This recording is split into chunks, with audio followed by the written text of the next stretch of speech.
Here's what you missed on Phathead and Cande in the morning. Weekdays 6 to 10 a.m. on My Country 96.1. My Country 96.1. Phathead, no Cande Roth today. Hope you had a good weekend. There's a lot to digest today. I'm actually appreciative that Cande isn't here today because I got a lot to say, and we'll get to everything, a bunch of different stories. At about 7:48 or so, about a half hour from now, I will have some comments on the young boy Thomas Valva out in Center Moriches. Couple things for you there that I want to get into. The big news everyone talking about from yesterday, and I addressed this in the Bald and the Beautiful Entertainment at 6:48.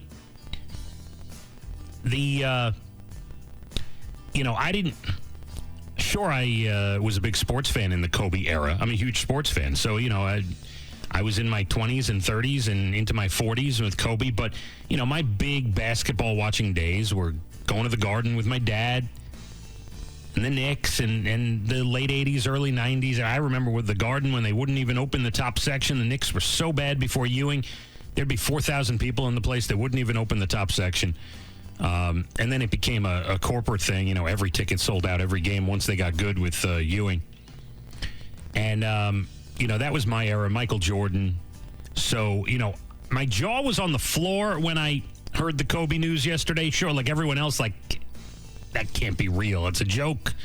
But I'll say it again. The thing that struck me, I see people outside the Staples Center, bawling and crying and he's my inspiration for basketball. He's the greatest basketball player I've ever seen. And, I grew up watching. I get all that. I don't even know that that's how Kobe would want to be remembered. Because after his playing days, Kobe wasn't even watching the NBA. By all accounts, it was his daughter, Gianna, who perished with him, that got him back into watching games and going to games. And if you watch, that's the thing, you watch the videos and the pictures of him courtside, teaching her the game, his arm around her. I mean, they were in a helicopter on their way to a practice at his basketball academy. I mean, it was all about family. And I think the issue in Colorado many years ago, that eventually got dropped, and we still don't know what happened there. But I think that might have straightened him up and set him on the path of family man that he was on. And look, at a certain point, I guess everyone deserves a second chance. He made the most of it, for sure. His name was not a good one at one point.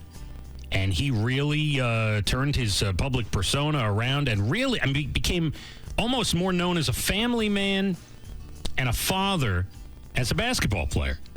And that was the big thing. And I was reading an article this morning that he started taking this helicopter, and supposedly it's a very safe, the safety record on this helicopter is pretty good, this type of helicopter. He started taking this helicopter to the Staples Center and to games because sitting in a car in the LA traffic, just on his back, his knees, like by the time he got to the arena, it was too much. It would take him hours to stretch out and get ready for a game.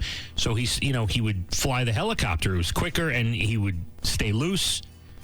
So a bunch of interesting stuff there. I mean, it's a terrible, terrible tragedy. And but that's how I'll remember Kobe, as the father, watching him with his arm around his daughter. And that's how he died, on the way to his academy, to either a game or a practice for his daughter, and some other, obviously, folks on there as well that perished in the accident that aren't getting the publicity. But a sad day for all of them.